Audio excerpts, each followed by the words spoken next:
morning, good afternoon, and welcome back to Self-Leadership Habits for Leaders.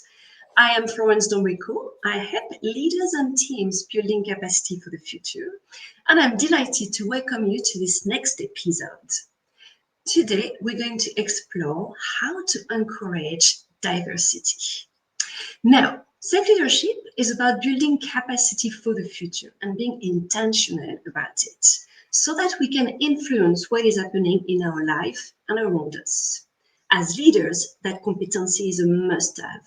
Self-leadership gives us tools to be truly intentional in our leadership, especially to enable smartness around us, something really dear to me.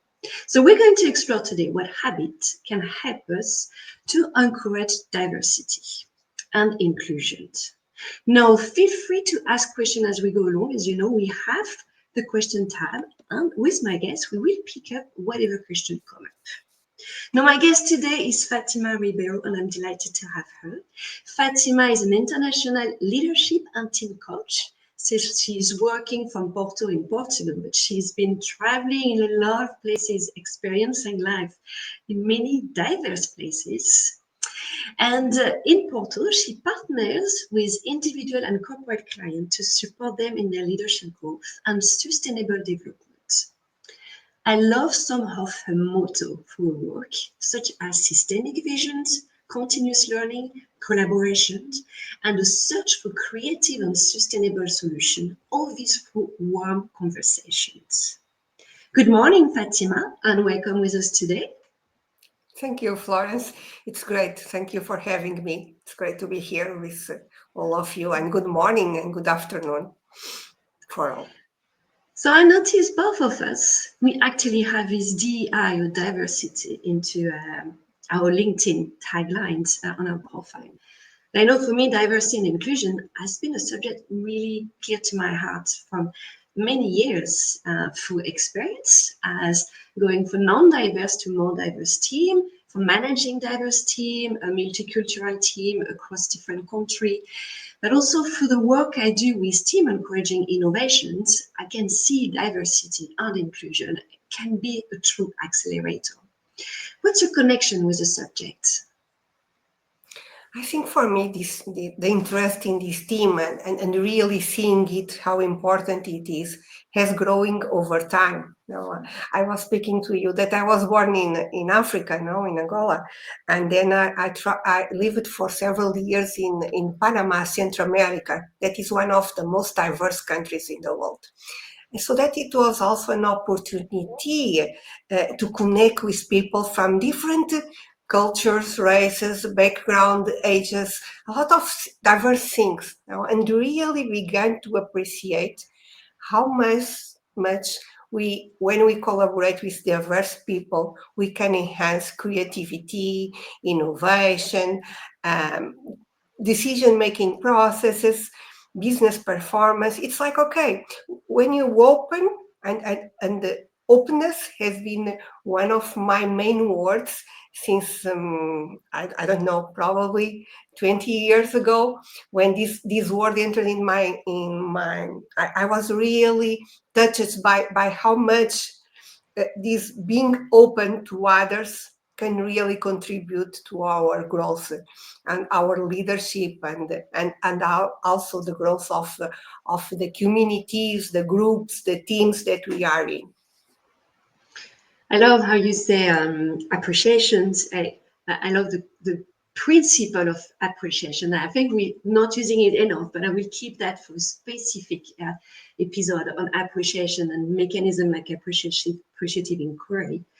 I love also how you talk about openness, open to others, and by listening to your experiences through these different countries, thinking back of also my experiences through living in four different countries.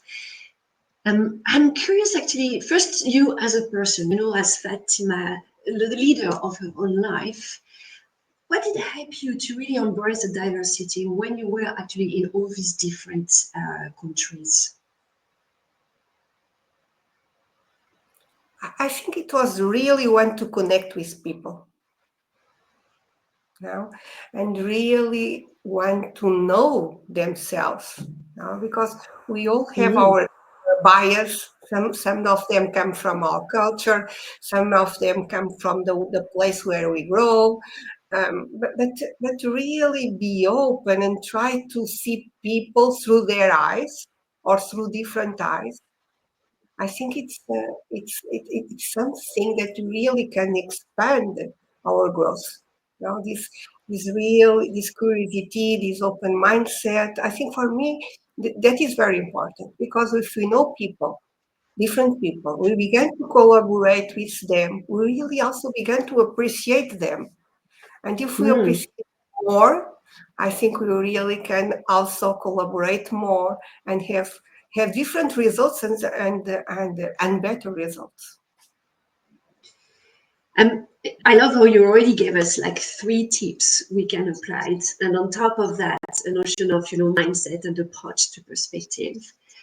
And I was stepping back also in my own discovery. For example, when I lived in Ireland, or when I went the first time to US to work there for 6 months, what did I do to actually appreciate all this diversity?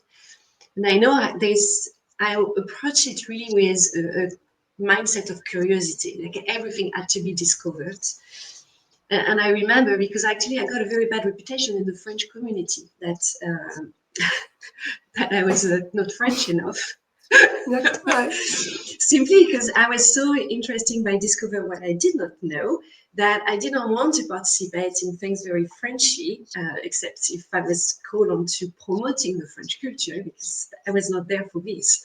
There was something really nice, because I become um, really open to diversity with what I did not know, but somewhere close myself to the diversity still of meeting people from my own culture. So a bit of sometimes paradox or polarity. Maybe we have to go through them to actually explore a mindset. But I know curiosity was a key mindset. Having that eyes open, that I do not know anything and I have to discover everything, because we do everything differently.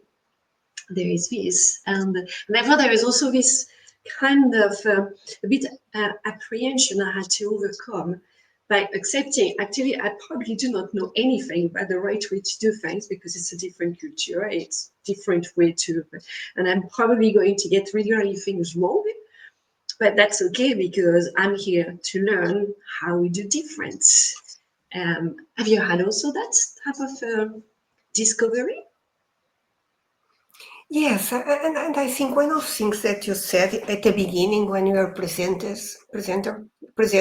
this team, it was okay. Inclusion is also to be very intentional, right? Because we all have our bias, our fears, our difficulties. So also for grow the way that we are inclusive, we also have to be very self-aware and really be very intentional, and also in some moments feel discomfort. That's it. Lovely notion of discomfort coming up. And I love that, because one of the principles behind embracing the power of self leadership is actually embracing discomfort. We know that if Yes. we do not embrace discomfort, we're going to stay in our comfort zone rather than exploring how we can do things different. So we have this embracing of discomfort. So if I kind of connect a bit of the thing we talk about mindset, we talk about curiosity mindset, a connection mindset, a desire to connect mindset. Now you add this intention, we have to be intentional about it, and inclusion, there is something intentional about it. Then we talk about the habit of looking at things through people's eyes, the habit of looking at your bias, probably to have the intention maybe to use them, to undo them. How do you use your bias? Because they can actually prevent us from that openness. I think for me it's really growing the self-awareness now and connect Okay. with myself. Okay? If in some moments I'm feeling this discomfort, probably something that I also have to overcome. No, so I think that self-awareness and really thinking in different moments. Okay, what is happening to me? Because sometimes we can go to countries that we are not used, or be with people that are very diverse from us. So really, and in that moment, we can feel some discomfort, and that is normal. Okay? But I think that the idea it's okay. But I really want, so I have the motivation. It's like also having this motivation now, and really and believing that inclusion can support us and can support others in our growth. So for me, that is also very important. And also and one thing that I really like, for example, when we grow, and our parents normally say to us, okay, you have to treat others like you want that they treat you. Okay, and that stay with us. But the truth is that we don't have to treat others like we want that they treat us. We have to treat them as they would like to be treated, because probably it could be different. I love that shift you're making here. Like you, I would see a lot of confusion behind being good to people is to treat people the way we want to be treated. And that is applying our mega big bias. And it's Mm-hmm. about looking everything through what makes us comfortable. And therefore, the shift actually, if I want to be really good with people, I have to learn to treat them the way they want to be treated. And I agree, I'm still going to have key value that goes to who I am or my principle, because I will be a person working with value in print and principle, using both of them. But still, if I really treat people the way that I want them to be treated, I may just really apply something incorrect and not give them exactly what they need. That is such an interesting one and such a challenging one, because that's kind of, as leaders of a team, for instance, that ask us to be really um, accepting to be very diverse in how we may actually act. And that allows us to make that other distinction that our action and our behavior is not exactly the same. What makes the link is we want our action to remain in agreement with our value and principle. But the identity is more connected to that. But I'm starting to be rambling with identity and behavior, another fascinating subject.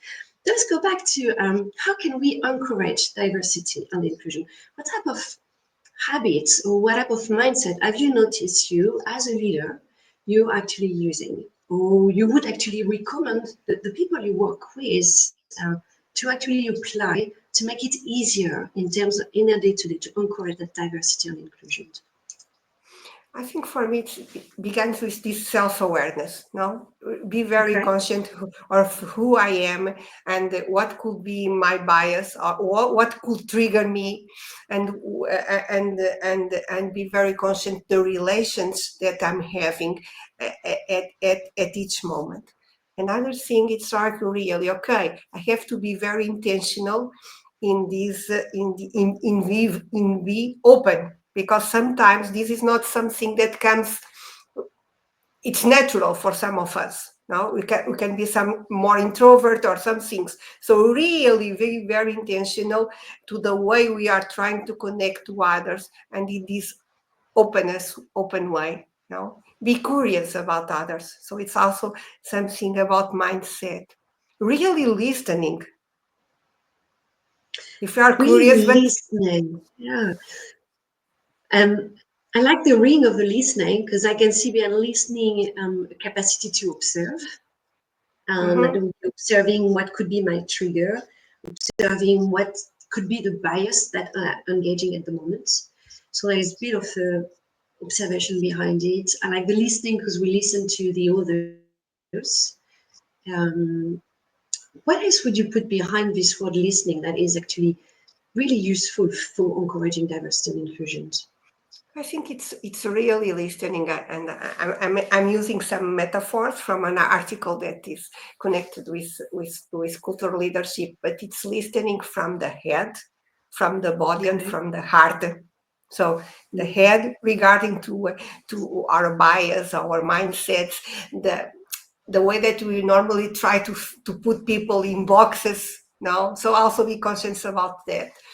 Really listening for the body. No, it's really listening, okay, how people behave, how they act in different circumstances.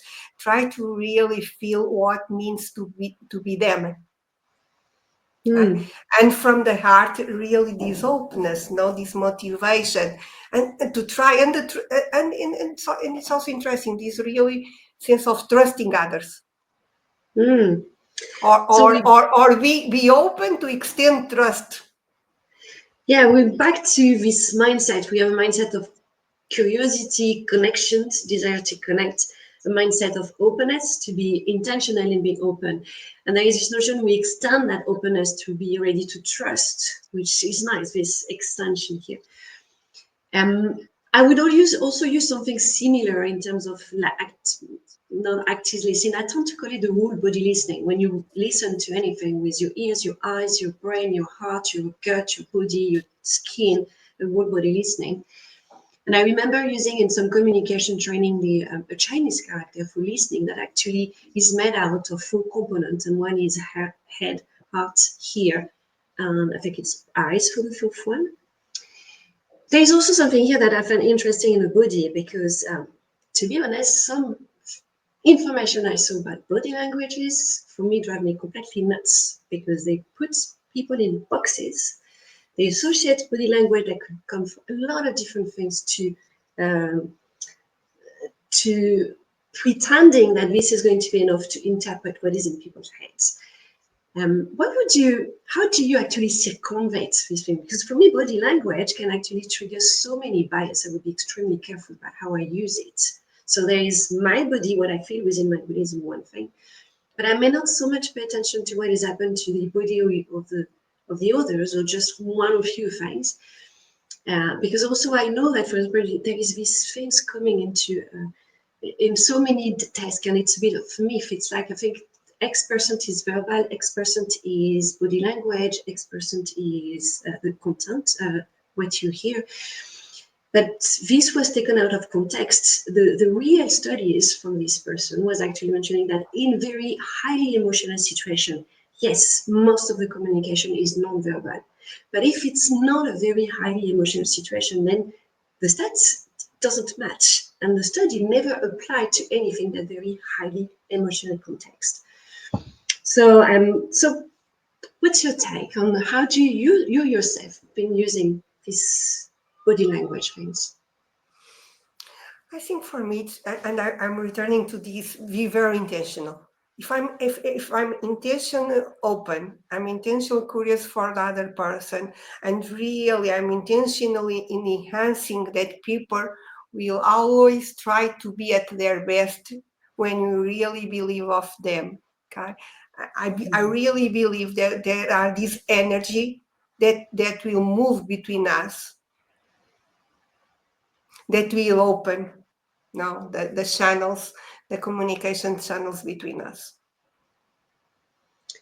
So we bring, with just like a few minutes here, we bring another element of mindset. Believe in people. Yes. That they are their best. I believe in them. They've got best intentions. So another element of mindset that is also very interesting, because yes, if we approach things by thinking people do things with the best intention, but we do not understand their behavior because and that behavior triggers something. If we keep that intention, that mindset, that curiosity, rather than getting mad at anything, we can just pause and ask a question. Can you explain me what is happening here? Because I'm not sure how to take it. Yes. So yeah, that I would say actually on top of the active listening, I would probably have the habit to question. When anything is unclear, I go into a mode that I question before jumping to conclusion, because the conclusion will be something from my head rather than something from everything around. Um, And also when something now, because we are always making judgments about others. oh, But when this comes, also question, okay, why what the idea or the impression that I having is real, or is really from my perceptions, my bias, and I really no. So it's also this. No, it's because of that. I really like when you said at the beginning, it needs to be very intentional, because Mm. diversity is appreciating the different, but inclusion is really allowing people to be their true self. So we have two beautiful definitions here. Diversity is about appreciating the difference. And I love it because we tend to see differences as something to be frowned upon, where here we actually see it as something to be appreciated because there is great information outside of it. And the other one you said is inclusion is about allowing people being authentic, Yes. which goes actually really nicely. Now, let's take a bit for a few minutes on this diversity about appreciating its difference. How could you we connect that to innovation, to culture of innovation within a company? How could we connect that? I think it's really allowing people and bring the different voices to the room. Now, I think in teams is also this building this psychological safety environment that has from base the trust, but also inviting people to really bring their opinions. And we have to know that are people that are more keen to really express their opinions, and there are others because of uh, appreciation, hierarchy appreciation, or other things. They only will speak if you invite them as leaders, as team leaders. No, so it's also okay. How do we ensure as leaders, or if you are working with teams as coaches, systemic team coaches, also how do we really are bringing the different opinions to the room? So we this when I hear you, this bring me straight back to observation and active listening because it's about observing who are the member in presence, listening how they interact and what type of dynamic is being created, how I can play it. There is also something that came up to mind is observing where are the diversity because there is some diversity jump to our eyes, colors, gender, shape, like being tall, being small. It's kind of jump out type of the diversity. But there is some diversity that are way more subtle. What would you put as very subtle diversity that may take us a bit more time to observe? I think it's really allow people to express themselves from different perspectives. Okay, because some people are really good to express themselves talking, Hmm. but others are they prefer to write, or they prefer to not speak in a group or a team environment, but have an individual conversation first. So sometimes it's really it's the as for me I think it's this awareness. Different people need Back to different things to really contribute. so So you cannot we apply the same kind of leadership with different people. we go back to awareness, we go back to observing, and we add to that we have to be equipped as leaders to answer differently depending on people.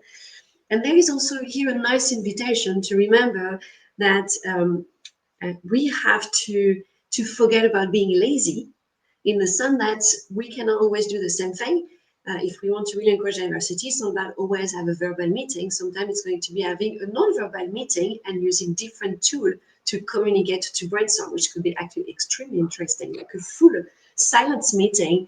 That would be great. We have a fantastic comment from Nashum, and I hope I said your first name correctly, that self-leadership is needed the basis to all leadership.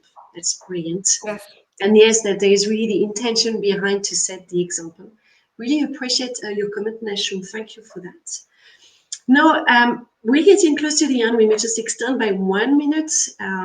If you were to wrap up, Fatima, with like one or two key points that for you is you in your compass and you always keep in mind, what would you like your listener to take on board?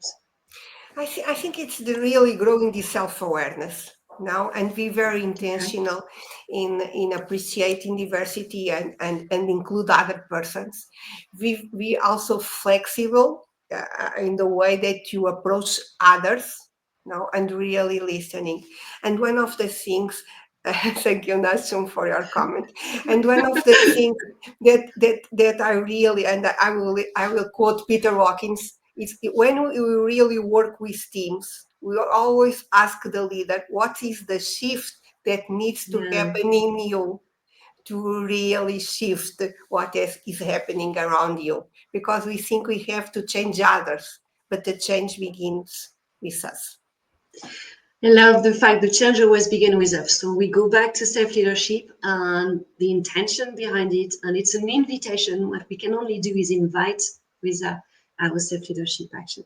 Okay, that And I is, think, can I say something? And we are yeah, not of course. perfect. We are not perfect. We are not perfect, but we can do our best possible every day and be I a love it. little bit better every day. So that is my invitation to all. But that's a beautiful invitation. That's the best habits is see it as also an invitation for us and just explore, explore, explore, and learn every time. Great. Thank you very much, Fatima. So I really welcome. Thank you for being us today. Just one quick announcement before we wrap up the call. Two announcements. So the next episode is next Thursday. My guest is Christine Pedersen, and we're going to talk about authenticity, self leadership habit to encourage authenticity around us. Um, the next cohort I have that you can join to build up your own self leadership is starting in January 2025 because of a period of time. So just do book a discovery call to explore how that could actually create impact for you. And we see you next Thursday. And again, Fatima, a really big thank you for being here today. And for our listener live and listener joining us later on the replay, really thank you for joining us in this session. Thank you, Ciao. Forrest. Bye.